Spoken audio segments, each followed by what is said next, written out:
নমস্কার বন্ধুরা, mind globe পরিবারে স্বাগত। আজকের আলোচনার বিষয় সময়। সময় আসলে কি, বাস্তব নাকি এক প্রহেলিকা? এই প্রশ্নের উত্তর খুঁজতে গিয়ে যুগে যুগে দার্শনিক থেকে বিজ্ঞানী সবাই নানা তত্ত্ব উপস্থাপন করেছেন। তবু সময়ের প্রকৃত স্বরূপ আজও রহস্যময়। নিউটন, আইনস্টাইন কিংবা কোয়ান্টাম বলবিদ্যার জটিল গাণিতিক সূত্রেও সময়ের পূর্ণ ব্যাখ্যা পাওয়া যায় না। অথচ সময়ের গুরুত্ব অস্বীকার করা যায় না। কারণ সময়ের সঙ্গে যুক্ত আছে আমাদের জীবনের প্রতিটি মুহূর্ত, প্রতিটি সিদ্ধান্ত। সময়কে কি আসলেই মাপা যায়? ন্যানোসেকেন্ড, পিকোসেকেন্ড কিংবা অ্যাটোসেকেন্ড, ক্ষুদ্র থেকে ক্ষুদ্রতর সময়ে ঘটছে নানা ঘটনা। কিন্তু এর পেছনে লুকিয়ে আছে এক বিশাল প্রহেলিকা। ফ্রিকশনের মতো সময়ও মহাবিশ্বের অদৃশ্য এক শক্তি। সময়কে ভাগ করে, বিশ্লেষণ করে আমরা তার প্রতিটি বিন্দুতে স্থিরতা খুঁজে পাই। কিন্তু সত্যিকার অর্থে সময় তো সবসময় গতিশীল। পেছনের দিকে তাকালে কি আমরা সময়কে ধরতে পারি? বিজ্ঞান বলে সময় একমুখী, তার প্রবাহ সামনের দিকেই। আমাদের কাছে সময়ের রহস্যময়তা এখানেই। প্রতিটি মহাবিশ্বের ঘটনা, প্রতিটি পরিবর্তন সময়ের একটি নতুন মাত্রা সৃষ্টি করে। তাহলে সময় কি শুধুই এক অলীক ছায়া, যার পেছনে ছুটে চলেছি আমরা? নাকি এ এক চিরন্তন বাস্তবতা, যা আমাদের অস্তিত্বের মূল কাঠামো তৈরি করেছে? এই প্রশ্নের উত্তর খুঁজতে গিয়ে আমরা হয়তো মহাবিশ্বের সবচেয়ে গভীর প্রহেলিকার মুখোমুখি হচ্ছি। সময় কি আমাদের মনের সৃষ্টি, নাকি এক অমোঘ সত্য? এই প্রশ্ন থেকেই জন্ম নেয় এক অনন্ত কৌতূহল। আর এই রহস্যময় প্রশ্নগুলোর উত্তর খুঁজতে চলো একসাথে ডুব দিই মহাবিশ্বের গভীরে, সময়ের অসীম অন্ধকারে।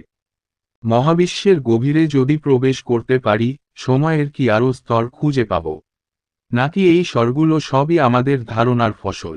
কোনো ক্ষুদ্র কণার আচরণে কি সময় লুকিয়ে থাকে, নাকি এগুলো সময়ের ওপর নির্ভরশীল? পৃথিবীর পৃষ্ঠ থেকে অনেক উপরে, মহাকাশের বিশালতায় সময়ের প্রবাহ কি আলাদা? আইনস্টাইন দেখালেন, মহাকর্ষের প্রভাব সময়কে ধীর করে দেয়।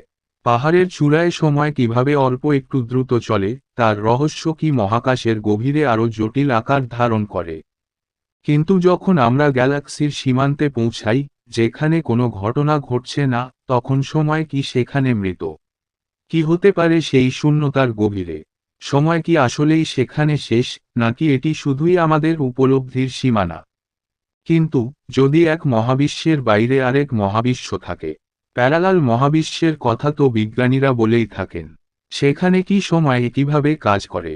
একটি পৃথিবী থেকে অন্য একটি পৃথিবীর দূরত্ব কি সময়ের সীমা ছাড়িয়ে যেতে পারে? নাকি প্রতিটি মহাবিশ্বে সময়ের নিয়ম আলাদা?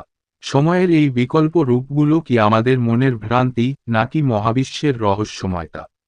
অনেকেই বিশ্বাস করেন, আমাদের মহাবিশ্ব একটি ফ্র্যাকশনাল ইউনিভার্সের একটি মাত্র স্তর। সেখানে এক মহাবিশ্ব থেকে অন্য মহাবিশ্বে স্থানান্তরিত হওয়া যায়, কিন্তু সময় কি সেখানে বাধা হয়ে দাঁড়ায়? নাকি এটি কেবল একটি নতুন সূচনা? সময়ের রহস্য এখনও পুরোপুরি উন্মোচিত হয়নি। আমরা এখনও জানি না সময়ের শেষ কথায়।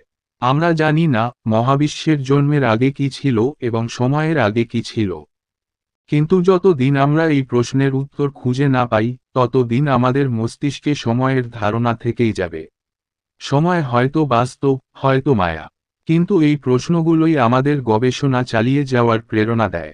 কারণ সময়ের অন্তহীন ধাঁধার ভেতরেই হয়তো লুকিয়ে আছে আমাদের মহাবিশ্বের শেষ সত্য। এই ধরনের আরও আকর্ষণীয় এবং জ্ঞানবর্ধক ভিডিও পেতে মাইন্ড গ্লোব চ্যানেলটি সাবস্ক্রাইব করতে ভুলবেন না। ধন্যবাদ।